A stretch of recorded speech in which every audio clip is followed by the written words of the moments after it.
What's up, everyone? Welcome back to the channel. Boozer here. Thanks for stopping by. Hopefully, you guys having a good day so far.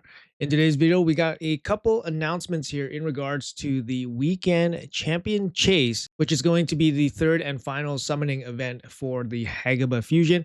This is a pretty high stakes event since some of you guys are going to go for the epic champion in this champion chase. So obviously, the details surrounding it are very, very important to you guys. And for many of you guys, this is going to be the first level 1 tier 3 fusion token, swap that you guys will be doing. So it's a pretty high stakes fusion. So let's break it down into digestible bits for you guys. So first up, hey y'all, this Friday, July 10th, we're planning to launch several events simultaneously.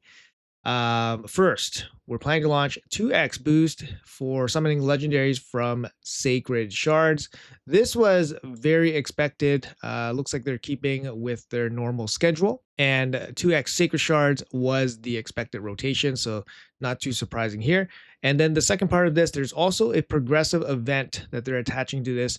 We're also launching a 15x event to summon Varkos, Head Splitter, and Talena Soul Seer. So these are the obviously the Web of Corruption kind of featured champions that are happening right now. Talena was just offered last week as a Deck of Fate guarantee champion. My Talena is still in my fragments summon portal. She's getting ready to be pulled for this upcoming champion chase. Most likely, I'm going to try to do a champion chase without spending any shards. She has definitely impressed me more than I thought.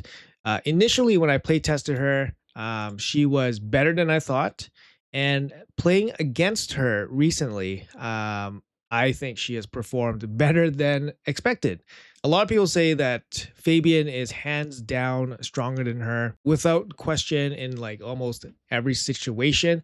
But I think Talena does have a couple things going for her that makes her maybe even preferred over somebody like Fabian in some spots. The biggest thing about her kit is that she does bring increased accuracy. This allows her to basically reaches accuracy levels that Fabians can't reach, which allows her to obviously block out certain champions that are not ready for it. So what I'm talking about is basically like big resistance champions that are set up to basically resist Fabian, but can't resist Fabian 1.5 with more accuracy, with the extra 300 400 accuracy from this increased accuracy. So this is going to catch some people off guard.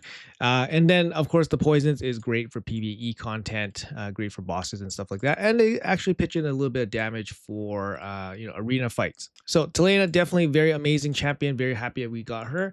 And then the other 15x here is going to be Varkos Head Splitter. So Varkos is extraordinarily good. Excuse me. I finally got a chance to play against this guy in live arena, and his passive, I forget sometimes that his passive is a 15% chance to work with any ally, and it's only a 25% chance to work with dark elves. So when I saw Varkos paired up with a team full of non-dark elves, I thought he wouldn't be much of a threat, but 15% of the time he's coming in with this ability, and yeah, this ability smacks.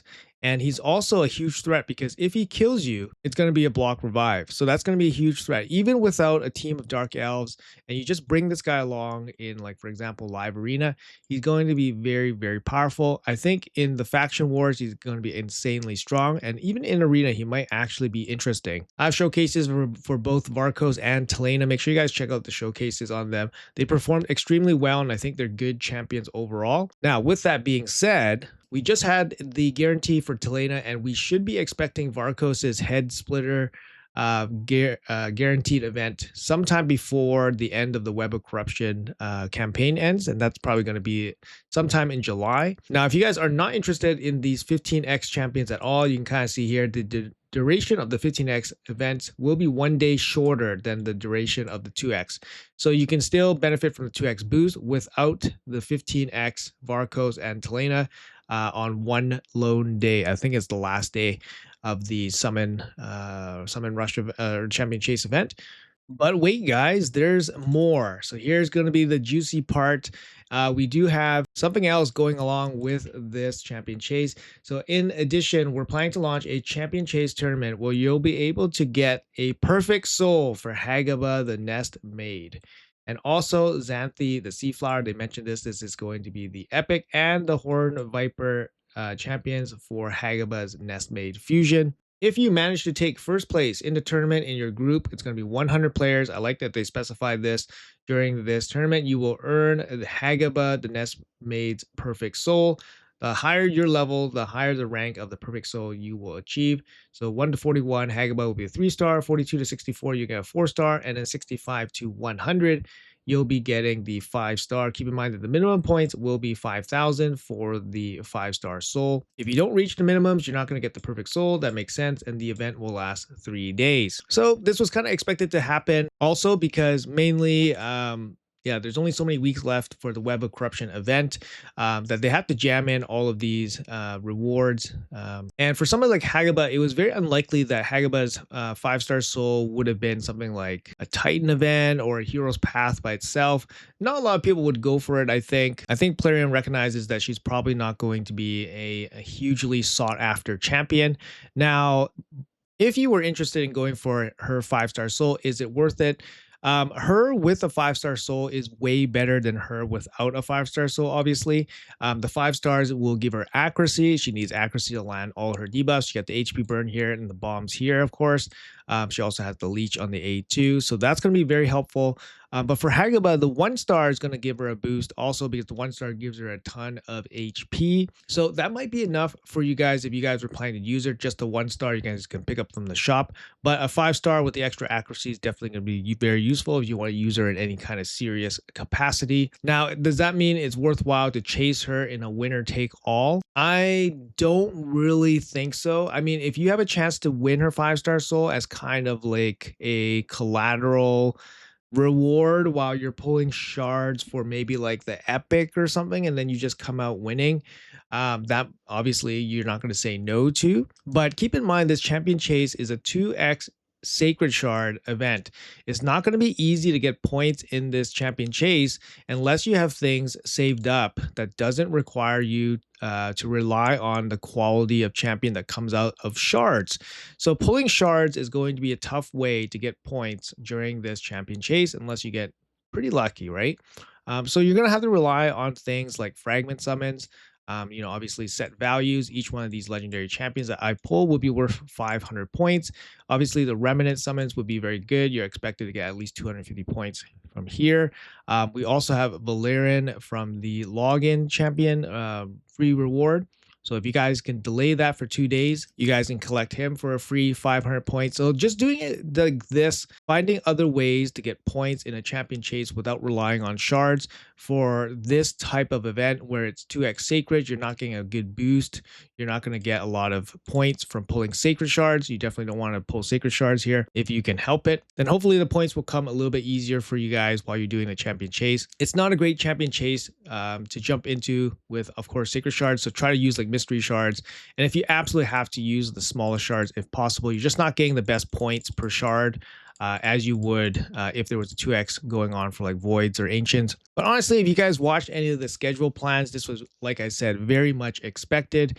Like I said, I was not going to go for the epic in this champion chase because it was just going to be too expensive. But it honestly depends on what kind of resources you guys have saved up. So it might make sense for you guys to go this route. To me, trying to go balls out and get as much points as possible to win Haggibah's 5-star soul is not super important.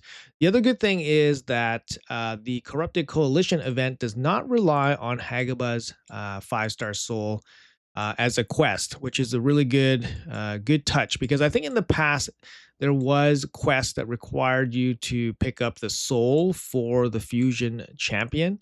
Perhaps in those events they had events that you could get the soul a little bit easier instead of a winner take all. So that's good that they kind of omitted that here in this coalition event. So that's good to see. All right, and lastly, let's take a quick look here at the Plarium play calendar for the rest of the fusion. Obviously, you guys want to organize yourselves so you guys don't miss the Haggibah fusion. Make sure you guys fuse Haggibah before the end of her timer. You guys can't save her for future events. The last events are coming up here. We do have the Fire Knight coming with the Gear Hunters, and the Gear Hunters also going to overlap with the Ice Golem over the weekend. So those are going to be some of the key, energy spends over the weekend. Now you can kind of see here the Haggibah fusion is going to end on the 16th. Now that leaves about 3 weeks left to the end of the Web of Corruption event. Now, there's a couple things that could potentially happen. I don't want to make this a full speculation video, but there's definitely going to be still things to save for if you guys are still saving for stuff. So you guys don't need to go crazy for this champion chase because there's still going to be things to spend resources on. That's going to be probably coming up for the end of July. This just makes trying to go for Haggibah's first place 5-star soul a little bit less appealing, just because there are going to be a lot of big events coming up that you probably want to save resources for. Anyways, guys, her 5-star soul is probably pretty secondary. The key thing is to make sure that you guys finish the fusion so that you guys can either go for Haggibah or swap her out and get one of the tier 1 champions that you guys are looking for. So best of luck on your champion chases, guys. Hopefully you guys can get some good luck pulling the champion quality. And like I said, this is going to be starting on Friday. So anyways, guys, that's going to be it for the video. Thank you guys so much for watching until the end. Hopefully it was informative for you guys. Let me know in the comments below what you guys think, and let me know how your fusion is going. Appreciate you guys watching until the end. Have a great day, and I'll see you guys in the next video.